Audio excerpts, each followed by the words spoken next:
Okay, I think we'll get started. I'm David Benjamin. I teach here at the school, and I want to welcome you to Post Parametric 5 Automation.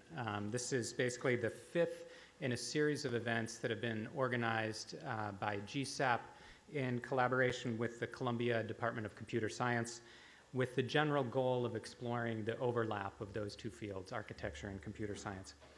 And over the past 2.5 years now of this post-parametric series, we've heard from 12 different experts and innovators in a variety of disciplines. And each of the previous events has explored in its own way how we might be designing architecture 10 years or so from now. And tonight's event is no exception. We'll do the same thing. But before we move into the near future, I wanted to make a few brief comments about the past. In 1994, as many people in this room know, the paperless studio was invented at this school. And 4 young faculty members, Greg Lynn, Hani Rashid, Scott Marble, and Stan Allen, began explorations of how the computer might lead to new ways of designing architecture. In 1998, Greg Lynn published the book Folds, Bodies, and Blobs, and this seemed to crystallize what had become a trend that was dominant in the use of advanced computation in architecture, which was basically exploring new forms. Fast forward to 2011, 17 years after the paperless studio was invented, and there are now over 120 different software applications installed on the standard computer in Avery. And this great diversity of software and approaches is basically being applied to a great diversity of ends, from generating form, of course, to fabricating mock-ups, to simulating building performance, to mapping and visualizing data, to monitoring sensor data, to managing building information models, to automatically searching design space for fit permutations. Also in 2011, as in 1994, it seems like architects are looking for examples in computation from other fields in order to understand this kind of greater field of possibilities for architectural design. And in particular, I think we're fascinated and maybe also a little frightened by the increasing use of automated algorithms for a wide variety of tasks in our world, such as managing traffic and distributing electricity, as well as even combining mathematics and psychology to mine the internet and predict political crises and revolutions.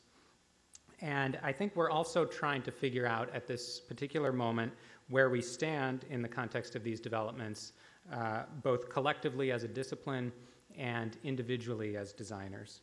So it's kind of in this spirit that we want to welcome you to the 5th installment in the Post-Parametric series with a pair of presentations and then a discussion exploring current examples of automated algorithms at work and potential futures of computing and design. Thanks, David. I'm Michael Reed. I teach in the computer science department here and have been David's cohort in the previous post-parametric events. Thanks, everyone, for making it tonight.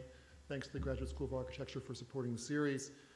Tonight, we're going to discuss in different ways the advancement of algorithms into our lives as recent work in the field of artificial intelligence and as a foray into how algorithms are shaping our world, whether we want them to or not. Both of these talks are connected by the incredible advances being made in the strength of computational techniques in domains that used to be ours alone. Artificial intelligence, which has twice gained and then lost extreme popularity as an applied science, is now going through its biggest boom yet. In the 1960s, the focus of AI was very general on problems of knowledge representation and logical inference. In the 80s, attempts were made at very specific problems with narrow fields of expertise. In both periods, it's interesting to note the problem of understanding language proved intractable. The work being done now in AI feels very different from those early, extreme, specific examples. It's so successful now that bits of AI research are in our cars and in our laptops and our phones. This heightened interest is going to bring more advanced algorithms into our daily lives, and that's going to call for more introspection on our part on the effects of these things. In the past, it was easy. Engineers knew if their code was going into a device that was made for good or for harm. Now tools that are on the cutting edge of performance can take on a life of their own, not entirely within the expectations of the tool maker. Tonight we're lucky to have two guests to speak on these issues. I'd like to introduce our first. John Prager received his PhD from the University of Massachusetts, where he did work in computer vision. Prior to that, he was at the University of Cambridge, where he did work on intelligent help systems. He's currently at IBM's T.J. Watson Research Lab, where his interests are in search, question answering, and language, and since 2006 has been working on the DeepQA team developing Watson, the system that is now the world's best competitor in the popular game show Jeopardy. I thank John for coming to talk about his work and welcome him to the Graduate School of Architecture for the first time.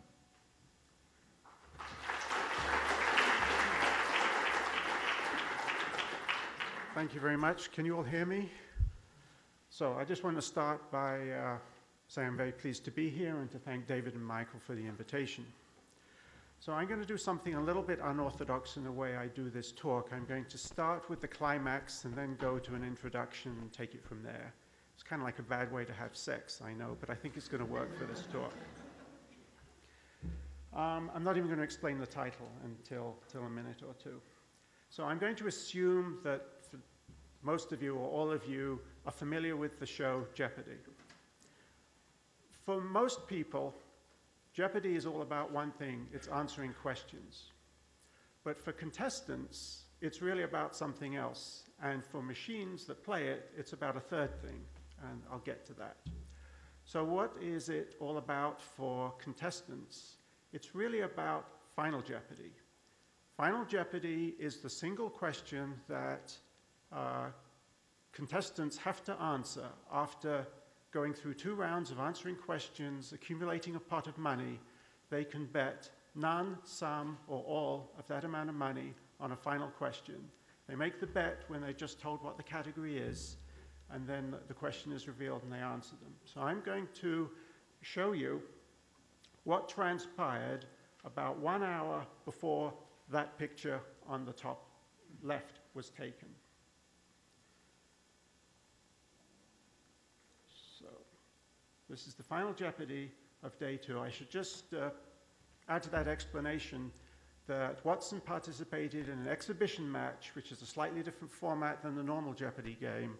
There are 2 days worth of play, and there's a Final Jeopardy at the end of each day, and the scores are added to determine the final winner. So this is the end of day 2. Let's hope the audio-visual works. 3 players have made their wagers. The category is 19 novelists, and here is the clue. William Wilkinson's An Account of the Principalities of Wallachia and Moldavia inspired this author's most famous novel. 30 seconds, players. Good luck.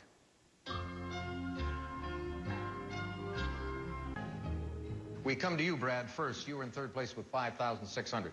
You came up with what?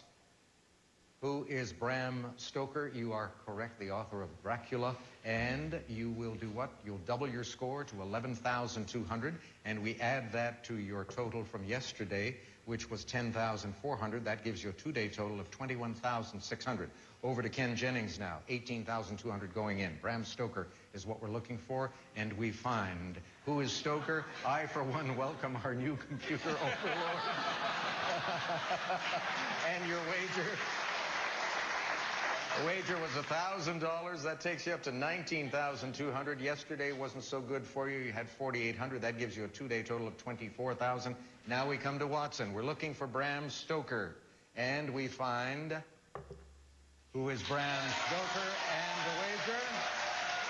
Hello, 17,973, 41,413, and a 2-day total of 77,147. Now, this is how we would like Watson to be remembered in history. And in a way, that is. But it's not the only way that Watson will be remembered. There was a day 1, and there was a Final Jeopardy in day 1. Final Jeopardy category is U.S. cities, and here is the clue.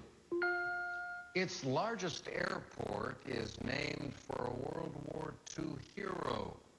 It's second largest for a World War II battle. 30 seconds, players. Good luck.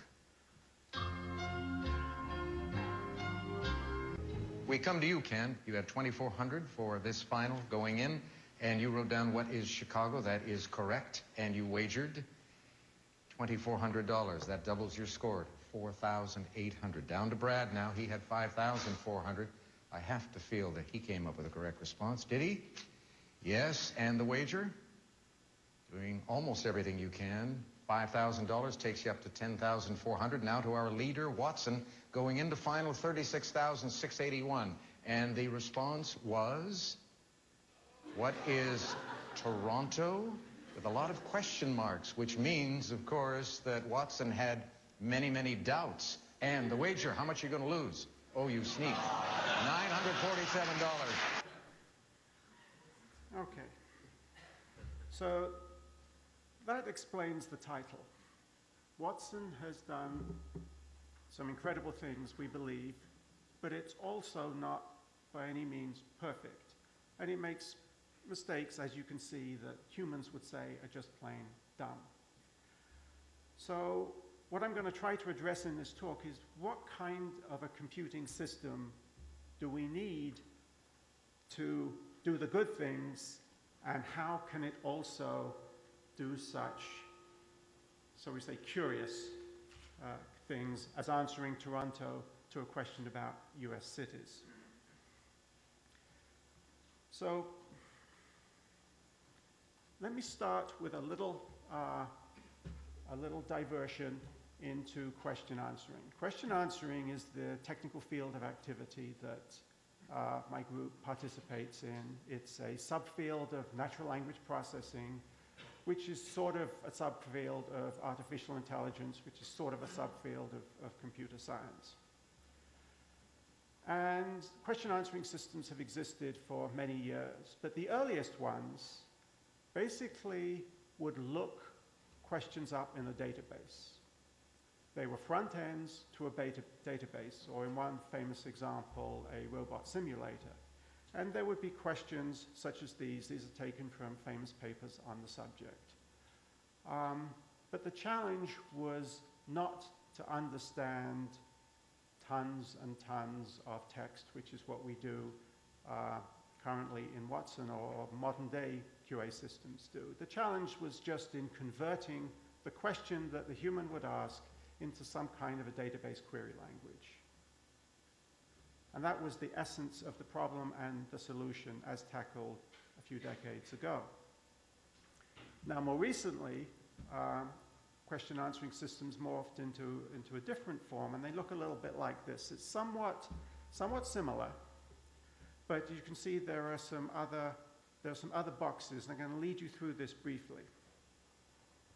So let's take the question, who shot JFK? Question analysis will construct some keywords that are going to be used for search. Shoot is the dilemma form of shot, and of course you have JFK. You might ask, where did the who go? Well, you don't want to put who in your query, because otherwise you're going to find articles that are either questions or have relative clauses in them. That's not what you're looking for. But in fact, the who is represented by the answer type. So the question analysis determines keywords, it determines the type of the thing they're looking for. And that goes against, through a search engine, documents. Could be the web, or could be a corpus that you have on your machine. And let's say there's a document that has this passage, Lee Harvey Oswald shot JFK, and the answer comes out, Lee Harvey Oswald. Seems fairly straightforward. And in this particular example, it is. But that's not the whole story. So let's take another tangent and talk about this guy. So Isaac Newton. He and I have a lot in common. We're both English, we both went to Trinity College, Cambridge, and we both have 3 laws of motion named after ourselves. No, I lied about that last thing. But the laws of motion were one of his very important contributions. You might have remembered from high school, F equals ma, force equals mass times acceleration. So why would that be useful in a computer program? Well, suppose you're NASA, and what you want to do is this.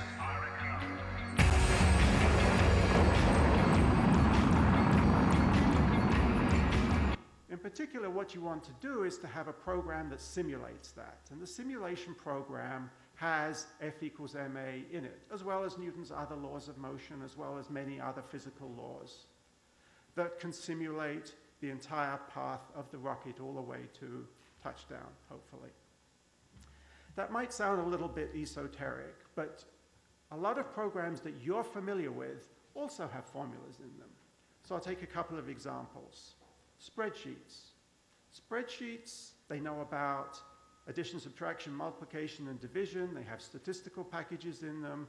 They have financial packages in them. And those are used to compute the results that you need. This is a room full of all or mostly architects, so you're all familiar with CAD programs. Well, CAD programs, amongst other things, know how to do translations and shears and rotations. I mean, the math is fairly simple from one point of view. It's sort of high school math, linear algebra, a little bit of trigonometry. But the thing about everything that I've mentioned so far is that a competent programmer anywhere could program those systems to do the same thing. The user interface may be a little bit different, but if it's done right, you will get the same rotation, the same compound interest coming out of them. So here's the problem. Let's look at this who shot JFK question again, but suppose that maybe the document you're looking at did not say Lee Harvey Oswald shot JFK. You might be in the passive. Okay, that's not a big deal. Maybe it's buried in a bunch of other text that has other distracting terms that are possibly confusing for a computer system. Maybe there's a synonym for shot, assassinated. Maybe there's an alternate word or name for JFK. If you combine the two, you now have a perfectly good answer passage, but look, it shares no words in common with the question. So how's it even going to be found by the search engine? It gets worse. There could be some counting or computation that's required. How about this one? President Kennedy was killed by an assassin's bullet. Lee Harvey Oswald pulled the trigger. Okay, there's some causal inference required in order to make the connection. And this one just looks like a plain logic problem. I'll just give you a second to let that sink in. You can determine, by studying this and figuring it out, that yes, in fact, Oswald was the killer. But from a high-level point of view, users of QA systems, question answering systems, don't care what's in there. They want the answer. They don't care if it's easy for the computer or hard for the computer. They want the answer, and regardless of how it's phrased, and except for maybe the last case, you would probably say the answer was really quite easy for a human to get out of all those passages. One last example of the difficulty of getting the answer out. This was in a bake-off question answering exercise we engaged in before doing Watson. One of the questions we had was, how did Socrates die? But we only had available news corpora, New York Times, Associated Press, and the Chinese Xinhua. And these were the two passages that were in that corpus that answered the question. Now, I think it takes the average human a couple of readings to figure out that, yes, indeed, the answer is there. Now, in both cases. Now, I will grant you that this is an extreme case. Sometimes the answer is spelled out very easily, but you don't know a priori what you're up against. So you need a system that can pull out the answer regardless of how it's expressed. So the question is, where is the F equals ma here? Where is the formula, the recipe that you can just turn on, apply, and get the answer out? Well, sad to say, there isn't one, or if there is, it's eluded us. Now, our work on Watson has been likened to the Deep Blue work on chess a number of years ago, where IBM's computer program beat the then world champion, grandmaster. But there's a big difference between chess and question answering. I said before that there was something, what Jeopardy is all about for a computer is different than for humans. And what it's all about is language. Answering the question is trivial once the language has been understood. So it's the language understanding is the difficulty. The question answering is just basically window dressing on top of language understanding, or language processing, I should say, because the dirty secret is there is precious little understanding that actually happens, as you could tell from the Toronto example. So we'll get to that in a minute. Oh, it looks like I'm missing okay. Somehow I'm missing a slide. So if we can't use programs that have well-known formulas, mathematical or physical formulas, how on earth are we going to go about solving the problem? And the answer, if put in one word, is, or two words, is by analogy. Now you may be thinking, well, now he's gone from the sublime to the ridiculous, okay, from sophisticated systems that attempt to do natural language processing to some silly intelligence test analogy exercise. Well, there are many programs that you are familiar with, not the spreadsheets and the CAD programs I mentioned before, but such as these, that basically use analogy in part of what they're doing. These are all prediction and recommender systems. Now, the first two maybe not quite as much, but the others are more interesting. Amazon, when you go to buy something there, will tell you other people who've bought this also have bought, and then list some other products. iTunes will tell you when you're actually buying or even thinking of buying some music, others who have listened to this have also bought such and such. The App Store, too, works in a similar way. So what they're doing is making in order to try to sell you more things that they think you will like, is making an analogy between you and other users who the only thing they know is you're interested in this particular item. But what these other four systems, and these aren't by any means the only ones, share is that they work on the notion of features. Now, what's a feature? Feature is a characteristic of some quantity, usually something you're going to buy. It's usually a numerical quantity, but it doesn't have to be, that the item can be characterized by usually a large number of features. And these features can be used for classification and comparison. So now let's take Netflix. Netflix recommends other movies to you once you have decided to rent a certain movie, or maybe some movies. It'll build some kind of a profile of you and recommend other movies. And in part, how it does this is it understands characteristics or features of these movies, such as they may be foreign movies, they may be French, they may be action, and so on. They may have a strong male lead, or they may be romantic. These are features.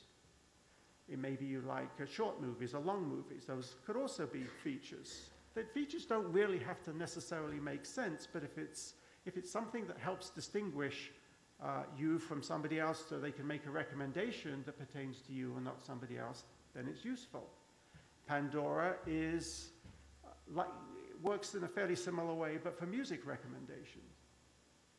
You can define it some music that you like, build your own radio station, and it will try to find other music that it thinks you like. And it even goes as far as telling you what the characteristics are of the music that it has deemed to be relevant to your tastes and what it's extrapolating to recommend other music by. Stock traders. Well, let's say you're sitting on a pile of IBM stock and you want to know whether to buy more or to sell it, maybe. Features are used in the Wall Street traders' models. What will a feature be? Well, clearly the current price, but the current price isn't going to tell you everything. What the price was yesterday, therefore giving you the gradient, whether it's going up or down, is going to be helpful, but also knowing what's happening to the Dow Jones average, what's happening to NASDAQ, maybe what's happening to customers of IBM. All this whole cloud of information is used in the models that the traders use in order to predict, not always successfully, but often it is, what's going to happen. And the way not only these, but all of these systems get their models to work is they define these features and they have what we call training data. That is a large number of examples in the past where they know what actually happened. So in the case of trading, if you look back a few days, you can see what happened to any stock you're interested in, or maybe all of them, and you knew what the features were at the time. And so there are computer programs that we call machine learning programs that can figure out what the relative weights are, importance are of the different features in order to do the prediction. The Weather Channel, or weather prediction in general, is another prime example. Now, it's said that the best prediction of the weather is you look out the window, see what it is today, predict that for tomorrow. And yes, that's fine for tomorrow, but what about 5 or 10 days from now? What these weather systems do is they divide the country or the region of interest up into a very small grid, whether it's 100 miles, 10 miles, 1 mile square, and they measure all kinds of features of what's going on in your cell and the surrounding cells. Now, there are some rules, like if you've got high pressure to the south of you and low pressure to the north of you, then you know the air is going to equalize and you're going to get wind. But rules like that don't carry you very far. They're not going to tell you what the weather is 10 days from now. What the weather systems do, because there's a lot of historical data, they learn what the different features are and how to combine them that describe what's going on in each particular cell. And each particular cell can have its own model. So if the temperature is the same here on the East Coast than it is inland or on the Rockies, it doesn't necessarily mean the same thing's going to happen. So this seems to be an important paradigm, and in fact is very similar to what we do in Watson. As we generate features, and we use the features to predict the quality of some answers that we have. I am not going to go through this slide, but this is a representation of what's in Watson. But here is an abbreviated form of it. It's a pipeline, sort of similar to one I showed you earlier. Question goes in, it goes through some stages, but out pop two things now, not just an answer, but the confidence in the answer. Confidence is very important, not just in playing Jeopardy, where it's of vital importance, but also in the world in general. If somebody asks you a question and you don't know the answer, you're probably going to say, I don't know, rather than give them the most likely thing that you can think of, even though it's probably terribly wrong. That's what happened with Toronto in that first day.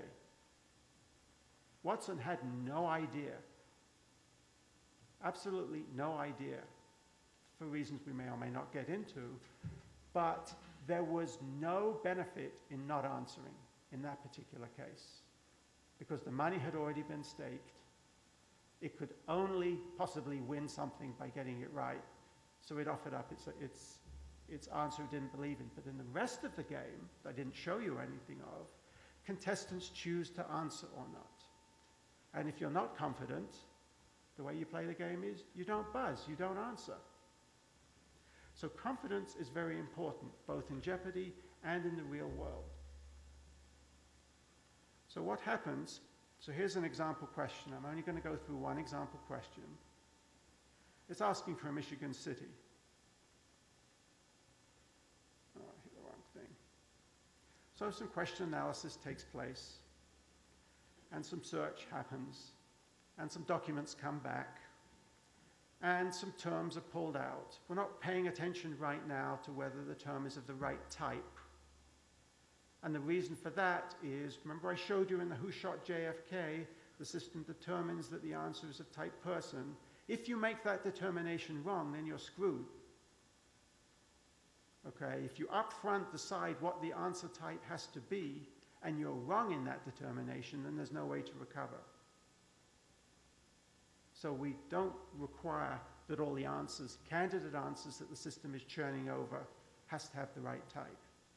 So here you have a bunch of candidates that were pulled out of some text, including a couple of places, but also name of a brand and a date. And some, yeah, those are the documents. And in fact, I'll show it this way. So what comes out of search are some documents. But it's not always the case that the top doc, you've had this experience with Google or whatever search engine you use, it's not always the case that the top document that comes back, the top hit, is the right one. If you're lucky, and a lot of times it's true, it's somewhere on the first screen. But just because it's the top document, you don't want to commit to that being the one that has your answer. So you can see that the position of each document now in the hit list, in the list that comes back, is going to be one of your features. It's a numerical value. You may prefer the higher ones to the lower ones. But you also get passages back. And there's some scoring algorithms that I'm not going to bore you with, which look at the quality of the term in some sense in the passage, and will give a numerical score to these candidate answers. The candidate answers are the terms that it's mulling over, that it's thinking about. So we have General Foods, Post Foods, Battle Creek. We have altogether about 300 different features. Some of them are very sophisticated that require a lot of computation. Some of them are very simple. But we don't need to make the choice as to which are the good ones and which are the bad ones. We throw them all in there and let the machine learning decide what the weight is of each one. So it goes through the machine learning model, which will weight them all, juggle the candidates, and the one with the biggest score is the one that's on top. And if the score is a big score, relatively speaking, in other words, there's high confidence in it, then it's an answer that a system will be willing to give. Or the analogy is a person will be willing to answer that back to another person. So what's going on? Again, don't look at all of this other than the yellow fanning out. You see, we start with one question, and then we get a few documents from which there are maybe hundreds of candidate answers that are retrieved. And each candidate has hundreds of features. So by the end of the pipeline, you're dealing with tens of thousands, if not hundreds of thousands, of little bits of information, all of which go into the machine learning model. So there's no real understanding in some sense. So in some sense, that's why you get these crazy answers occasionally. Thankfully, it's rare. So happened in the exhibition match, it was in a very vital or obvious place in the game. So this is the chart I'm going to finish with, or a couple of iterations of this chart. And it shows what we were faced with. So along the x-axis is the percentage of questions that a contestant answers in the game. And the vertical axis is when you answer a question, what's the percentage of time you get it right? So at the top of the chart there are a bunch of dots. Each dot corresponds to someone who won at Jeopardy. So we have a lot of historical data. So as you can see, most of the winners answered about 45 to 50% of the questions. It might not sound like a lot, but when you realize that there are 3 contestants, and so if you answer 50%, the remaining 50% is divvied up amongst the other 2. So you're usually ahead of the game. And also that they got somewhere around 85 to 90% right. So that's really good performance. These are winning, these are people who have won at Jeopardy. The red dots correspond to the games played by Ken Jennings. who, as you all know, was one of the contestants in our exhibition match, and he won 72 games. As you can see, his dots are further to the right, centering around maybe the 70% mark, and they're maybe a little bit higher, somewhere around 90%. So that was the challenge that we faced going into this game, that a real first-class champion could answer, or would answer about 70% of the questions and would get it right 90% of the time. So the line at the bottom represented, the brown line represented our system going into this exercise. So when I give a variation of this talk against students in a class, I ask them to explain how come people have a point, yet a computer system has a line. But I'm not going to put you on the spot. I'm going to explain it. The system has at least one degree of freedom. There's a parameter that we can control, which is how aggressive it is, how willing it is to buzz. So we can tune that, we can vary that. So the line all the way over to the right is when it's buzzing or answering all the time. So don't forget, the system is going to answer questions, it'll have some kind of internal confidence. So you set a threshold. You're only going to answer when the confidence is above a threshold. If you make that a very low threshold, it's going to be answering all of the time. And as you can see, when it's answering 90% of the time, it only got about 13% right. You can make it much tighter. You can crank it up so that, or down, depending on your point of view, so it's only answering a few percent of the time with its most confident guesses. Then it gets up closer to 50%, but it's hardly answering any questions at that point. So it's not going to make any headway in the game. So this is the gulf that we needed to cross. This was as of 2007. So what we did was a series of development cycles. That is, we would, to talk about our development cycle is a whole other presentation, which I'm not going to give you. Suffice it to say, we would go through cycles of adding stuff to the system and testing, and adding and testing, and adding and testing. So that's where we wanted to get. So these are the results of successive testing of our system. So you see, as soon as we introduced the new architecture, using this more statistical, analogy-based, feature-based architecture, we jumped way up to that bottom orangey line and then continued through the next 3 or 4 years to get all the way up to what we call the winner's cloud. And that represents the state of the system today. So that's it.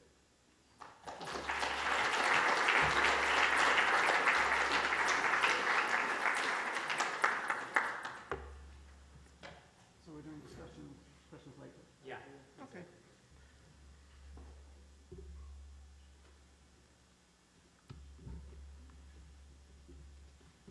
Great. Thank you very much, John. That's fascinating. I don't know how long I took, but No, it was perfect, just like you said.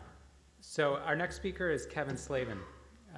Kevin Slavin is a game designer, an entrepreneur, a teacher, a business designer, an artist, and a theorist. He co-founded Area Code in 2005, where he was a pioneer in rethinking game design around new technologies such as GPS and new platforms such as social networking websites. And they designed the Facebook game Parking Wars, which you may have played, and which was commissioned by A&E Television and served over 1 billion pages in 2008. As if that wasn't enough, Kevin also started a social TV company called Starling, which builds on synchronized audience participation, and AFK Labs, which designs next-generation dynamically responsive environments. Kevin has been featured in the Wall Street Journal, the New York Times, Wired Magazine, Business Week, Fast Company, Dwell, and The New Scientist. He and his partner at Area Code were named to Creativity Magazine's Creativity 50, and Kevin's TED Talk has received over 1 million views to date, only since the summer, and was featured in Apple's 30-second spots promoting new ideas on the iPad. So we're happy to welcome Kevin back to the school. He's been here before on numerous occasions, but it's great to have him at this type of event. Thanks, Kevin.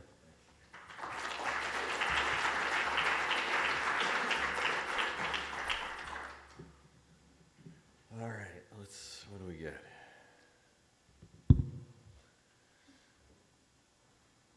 My slides are actually slightly more exciting than this. If I could tell you guys some jokes, I could endorse the iPad a little further. What else? Let's see what happens.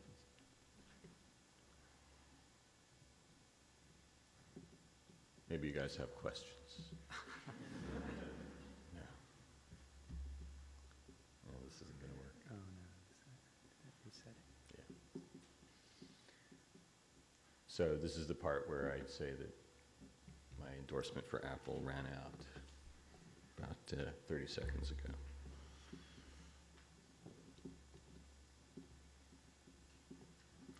Unplug it from the Yeah. and then plug it back in. Yeah. That will usually reset it. Okay, who wants to see my desktop?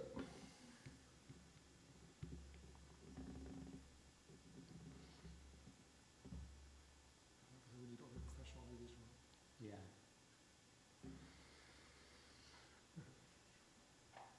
Who knows a joke that we can all enjoy? Try just do this one. Just close it and open it and see what happens.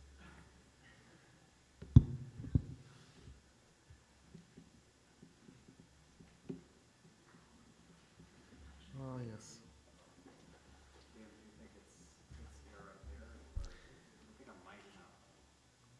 No, it was working before. It's just this always happens when you unplug and replug. 'Cause, You don't want another one of these? no, it's not that. It's this is actually going to take a little while. Can we see that monitor? You just have to put it to sleep and then reopen it. Put it to sleep. Well, we just did that, but Okay, do everything it should again. be good.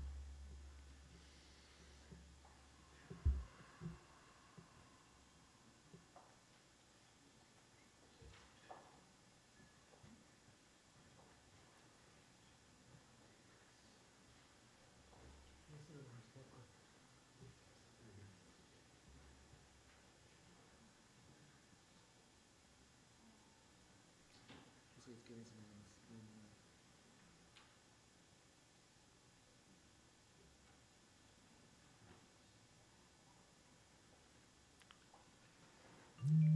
Projector looks like it's off, doesn't it?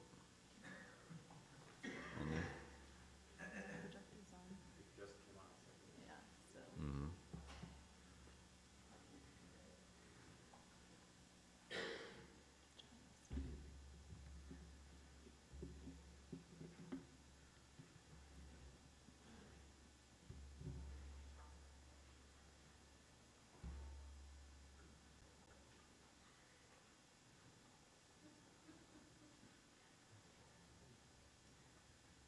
This actually continues a rich tradition of laptop connectivity issues we've had here.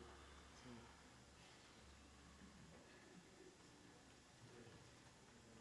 Part of a conspiracy because Siri does not recognize Kevin's last name.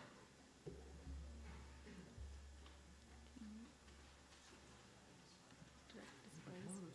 we have the connector. You know your Where's mouses? this, yeah.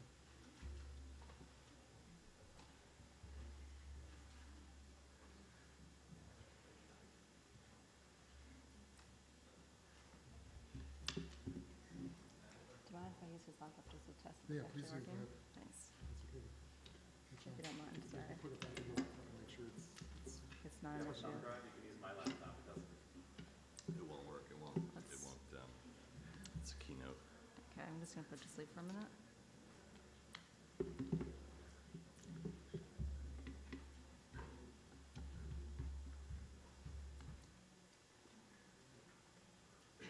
Go ahead and enter your passwords.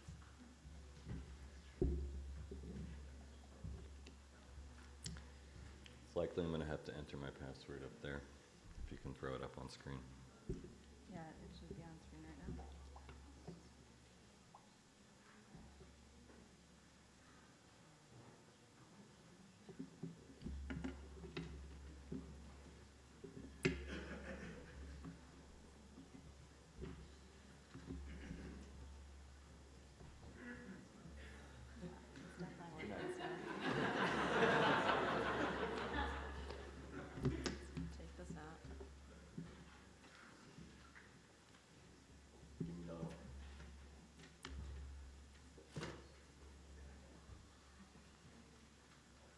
go ahead and enter your password. So it's definitely working this configuration. Yeah, it was working. Yeah.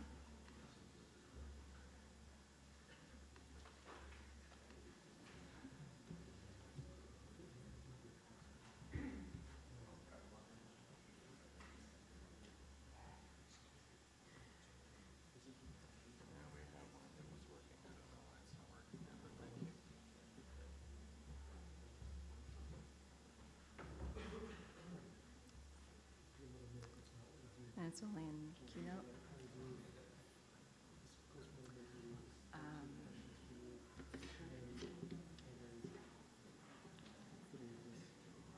It's definitely the connection between what's coming from here, honestly. It was working You know what we fine. can do? Right, I understand. Can we try one thing if this doesn't work? Sure thing. Reboot the laptop. Yeah, sure. That's what the last, can I take that, Kevin? Right. What's that? Can we reboot just to Yeah, make sure things clear as far as the hardware is concerned?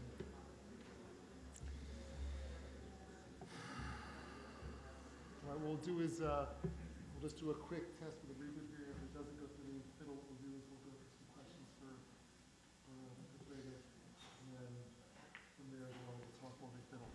So read your notes for another 60 seconds, and we'll see where we are.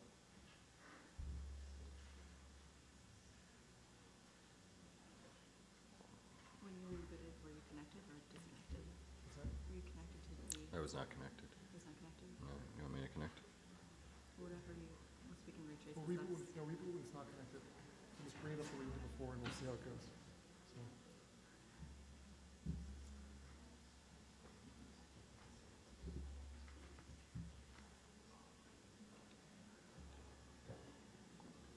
But you can take this as like a quick moment. If I had a question, I was thinking about asking before John's talk, and this will give me an opportunity to ask it, and hopefully some of you know what I'm saying. Give me a sort of small raise of hand if you have registered for the Stanford online AI course. Okay. Give me a small raise of hand if you know what I'm talking about. You've heard these words. Okay. It's interesting. I'm surprised, and it's good to see people are being involved. There's no judgment there if you haven't actually watched the lecture. If you sign up for it, it's supposed to be a great experiment. Over 100,000 people registered for it, and there will be a interesting result when they're done with the class, and then we'll actually get it through.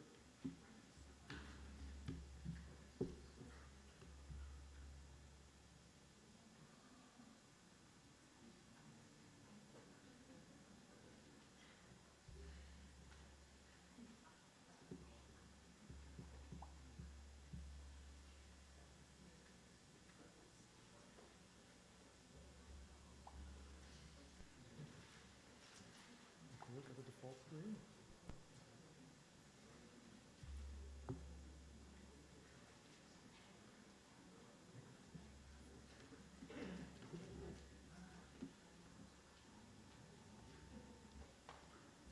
Is there anything else that this might have been? I mean, for whatever reason it's coming up, but it's not... There's no I mean, possibility this it's is a working loose. with this computer perfectly fine. And we've done a detect displays here. It's routing out to. Can we see the second monitor? This is the second monitor here, unfortunately, so once you switch it, it's not connected to the one. Can we select detect displays? Can you tab it, perhaps? Can you tab it through the keyboard, by chance? I think it's the second monitor.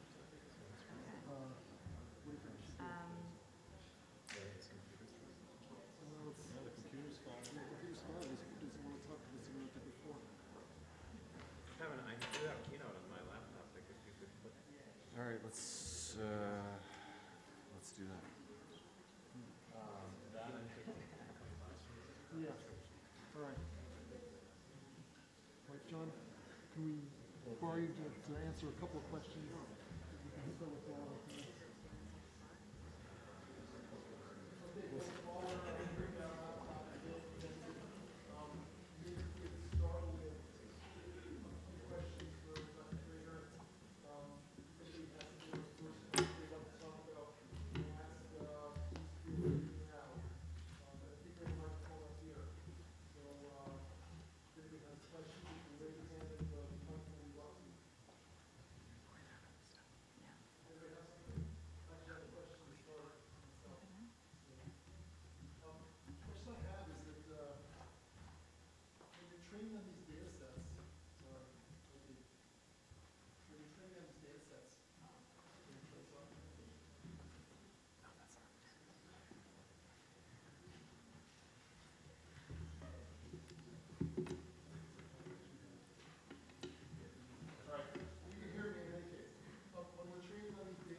space on that drive.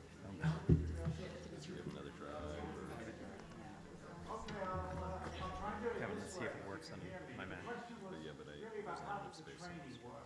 No, he's going to have another thumb drive. And we were very fortunate in taking on this Jeopardy challenge that there is a fan website where fans had recorded to the best of their ability all previously played Jeopardy games along with the questions and the answers. So we had over 100,000, maybe 200,000 question-answer pairs.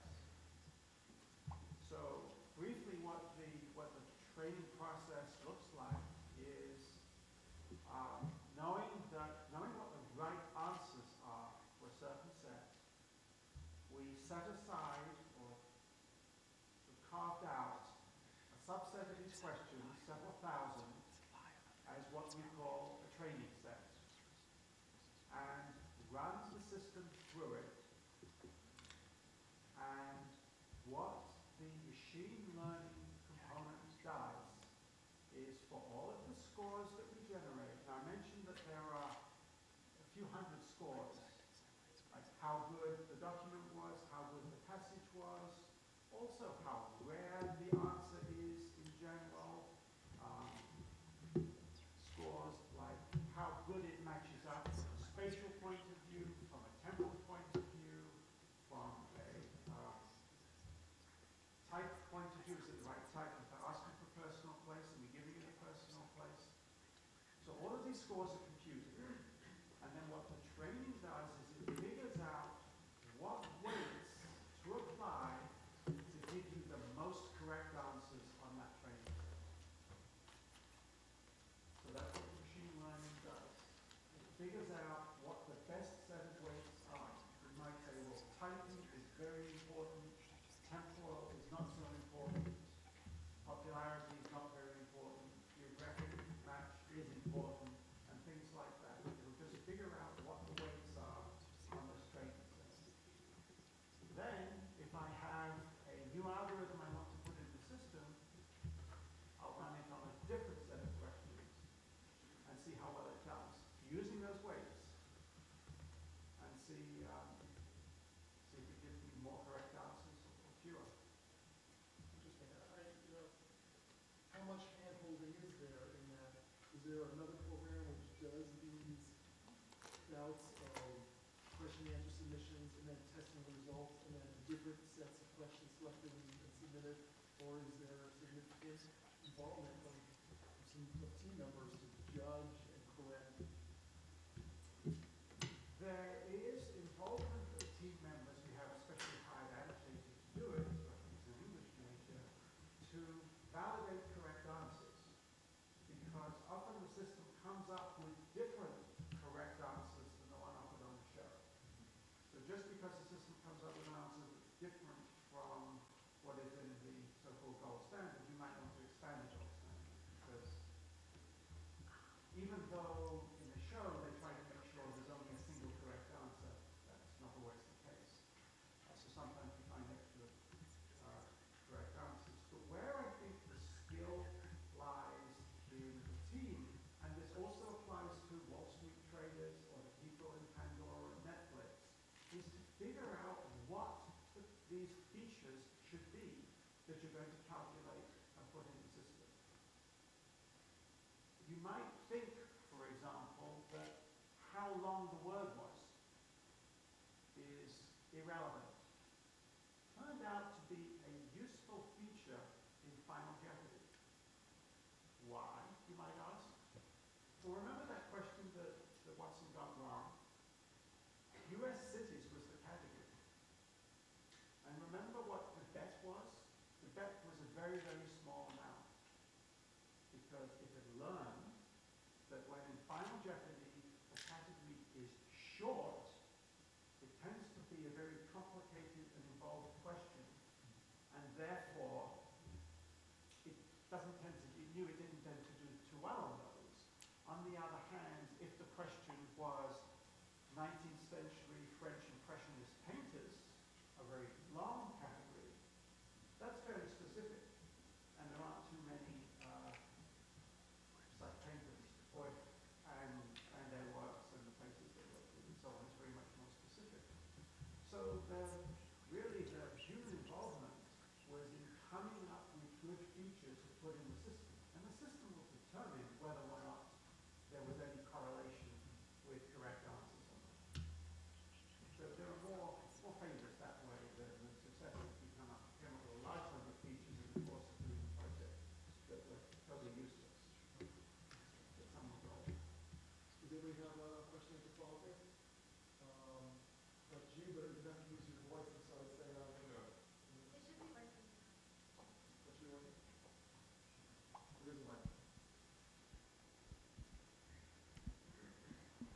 After Jeopardy, what applications of the machine are you most interested in?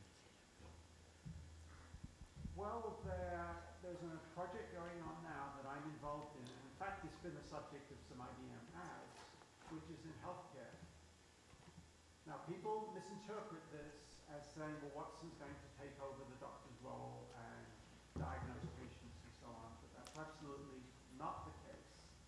Something more like a doctor's assistant, maybe, so that if a doctor has a particularly problematic diagnosis problem, patient has symptoms that may or may not be outside of what the doctor is familiar with. Having a system that can have access to tons and tons of textual material, because the medical literature is expanding all the time, can be a great help. And it turns out that, I'm going to come back to Toronto again, often it seems that when Watson makes errors, they're such egregious errors that humans can readily discard them, which is actually a good thing in the medical context. That if it were to come up with something that's so outrageous that's wrong, clearly, the doctor can rule it out right away and just say must have gone down some wrong path. So healthcare, or more broadly diagnosis, which you could imagine not that we're doing anything in this area, car repair, computer repair, what's wrong with your computer, anywhere where there may be tons of information available, more than what a specialist can be expected to know. Those are areas that we're looking at now. Thank you. We're going to return to the two questions. Congratulations. Yeah. And also, who knows, like one of those inexplicable glitches we might hear about later in the presentation. We don't know if it's human error, machine error, but the problem is solved inexplicably. So I want to start over and once again welcome Kevin Slavin. Thanks. All right. Let's just start over. Okay. What's the best way for me to avoid feedback like this, maybe? All right. So this is Core War. I don't expect that many of you in the room have ever played it. Has anybody ever played Core War? Most of you are too young and not enough in computer science. 1 is the answer in this room. I've seen 0 before. Core War was a game from 1984. It's still being played. It's not a popular game. It's a game by programmers for programmers, and it's a game in which you write an algorithm and you let it loose into the system against the other player's algorithm, and then one of them wins. Let's just watch that again. This is Dwarf Scout versus Little Factory. This is a very famous match, and you see Dwarf Scout is clearly doing very well, and then Little Factory comes in right at the end and really sweeps it, and it's actually not a very compelling game, and it's totally abstract, right? So let's see how abstract it is. So this is part of a continuing investigation in a way, or interrogation, not like the American style of interrogation, like a more classic style of interrogation around the idea of algorithms. Let me start with this. It's the image that's in the poster. This is a photograph by the artist Michael Najjar. The photograph is real, he went to Argentina to take it, but there's also a considerable amount of fiction within this, because he's actually gone in with Photoshop and reshaped the mountains to reflect the vicissitudes of the Dow Jones Index, right? So what you see here, the high precipice, right, and then that steep valley, that's the 2008 financial crisis. Najjar made the photo around 2009 when we were deep in that valley over there. I don't know where it is we are now. This is Russia, the RTS system. Here's the Hang Seng Index. In Hong Kong, similar topography, and I wonder why. And this is art, right? It's made by an artist, and it's art, and it's metaphor, but it's a metaphor with teeth. And it's with those teeth that I sort of want to talk today or tonight about the way that math and specifically algorithms, in fact, some of the very same types of algorithms that we were just looking at with Watson, we used to think of math as something that was sort of derived from the world. It was something that we pulled out, and how it's transitioning to something that's actually starting to shape the world, something that starts in the abstract and starts to become physical, and starts to shape the world around us and inside us. And that it's a kind of math, algorithms, they're a kind of math that get repeated over and over again until they kind of have like the texture of truth. And they kind of ossify, and they calcify, and they become real, like the ground underneath our feet. And if you go actually further down, like further down in Texas near Waxahachie, which I think is a real place, but it's one of those ones where you just can't be sure.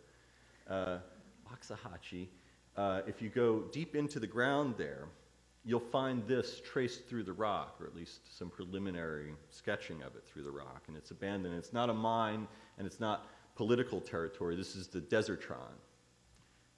That's what it looks like above ground. If it had been completed, which it wasn't, this is what it would have looked like. It's real and it's abandoned, and this is where math got real. And that's also the same place where it kind of disappeared. So the Desertron was the name for the superconducting supercollider in Waxahachie, Texas. It's like you've heard about the Large Hadron Collider at CERN. This was what America was going to build, except we didn't build it. This picture of the abandoned works for it was taken in 2009, right around the same time Michael Najjar took that photograph. And this was the site where, had it happened, physicists were kind of racing to zero, trying to beat the speed of light. And like the Najjar photograph, you see in this that the population density in there is around 0. And it's not just the number of people that's in the photo that's interesting, it's also how many people it was designed for, because if you look actually at the architecture of that, you'll see that there's not a lot of sort of affordances for the human part of the equation, right? There's not a lot of windows or house paint. It's really just this 54-mile ring. It's actually larger than the Large Hadron Collider would have been. A tunnel blasting through the United States, all to study the matter of like subatomic particles. And it was defunded in 1993 after a cost overrun of $8 billion. And at the time, when it was canceled, there was a lot of concern about the economic effects on Texas. Clinton was worried about that. And as it turns out, as Robert Harris recently argued, that the economic effects were far more widespread than Texas, because in recent memory, there was no greater concentration of mathematicians, physicists, and computer scientists than around Waxahachie, Texas, within that little ring there. And when that was broken, when they scattered, when that diaspora resettled, it resettled a lot closer to home, like my home and yours, Wall Street. This is 1993. And this is sort of where this talk really started from. And it was kind of a meditation or a love letter and kind of a eulogy for Lower Manhattan, which is more or less where I grew up. And it was a love letter to the so-called financial district, which was built on information when I grew up. And it was built on the people who moved that information, the people who held it in their heads, moved it around, the kind of flesh and blood of the market, and the interest in why it's not like that anymore. This has particular resonance as there's a group of people who are now occupying that same space. I'm curious what it is that they're occupying.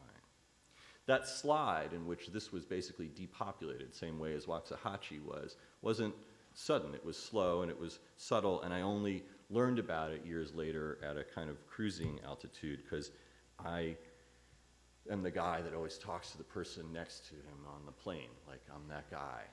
And I was on a plane, a transatlantic flight, seated next to a Hungarian physicist about my age.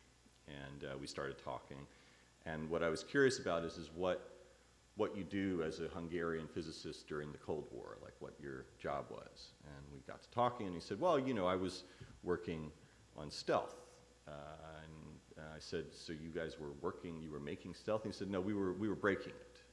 And I said, oh, that's interesting. How'd you do that? And he said, well, you'd have to understand how stealth works.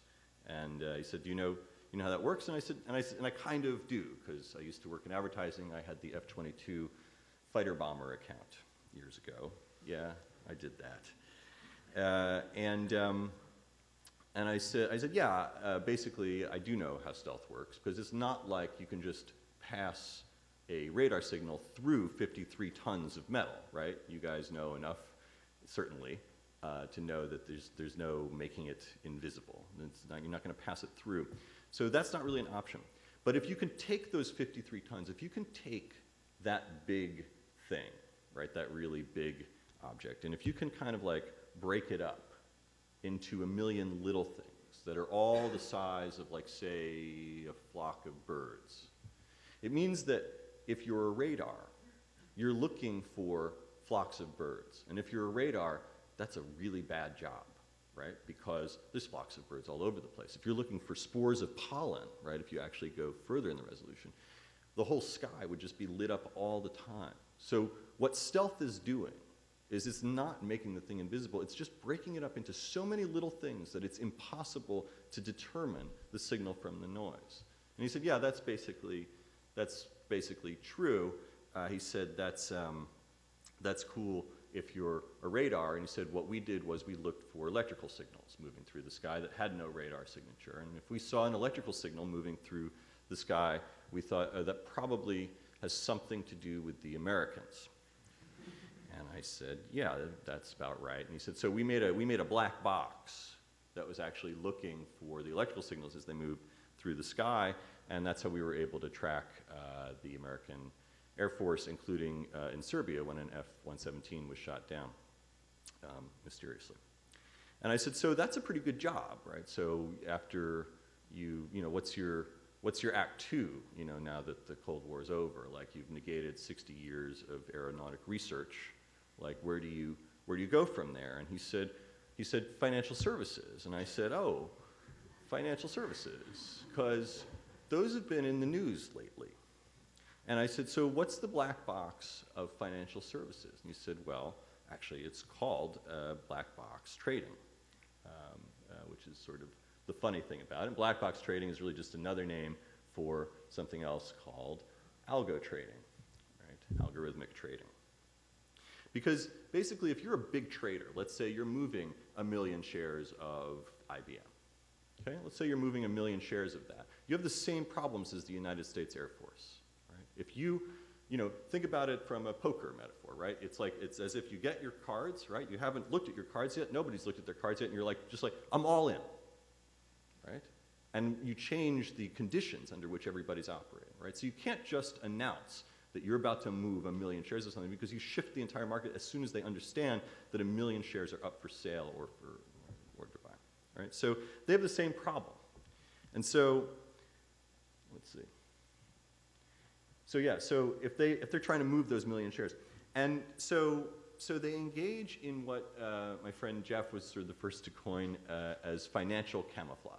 Right? They engage in kind of financial camouflage, and they do basically the same thing that the United States Air Force did with airplanes, which is that they take 1 million shares and they break it up into, you know, 100,000, 10,000 shares, right, or 100 shares, whatever it is, right? And they break that up and they try to assign some randomness to that so that they're moving 1 million shares. Sure enough, they're moving through the system, but it just looks like, you know, a flock of birds. It just looks like a bunch of little individual traders. And, you know, the problem is that the same math that you can use to break it up like that is the same math that you can use to find the ones that are hiding in there, right? So if you need to imagine what's happening on Wall Street, if you still imagine it even as a bunch of people, which it's not, right? If you need to imagine it, you think about it as a series of algorithms, thousands of them, that are breaking up big things into little things, and then another series of algorithms that are basically hunting those out and trying to find them and engage in a kind of arbitrage, knowing that another 100 are going to come in a second, and another 100 after that, and another 100 after that, right? Because you don't have to look out the window to determine that weather anymore. And so that image of algorithms seeking out other algorithms and seeking to sort of prey upon one another, you know, that's what's happening in 70% of the operating system formerly known as your pension, you know, or your mortgage. And what could go wrong?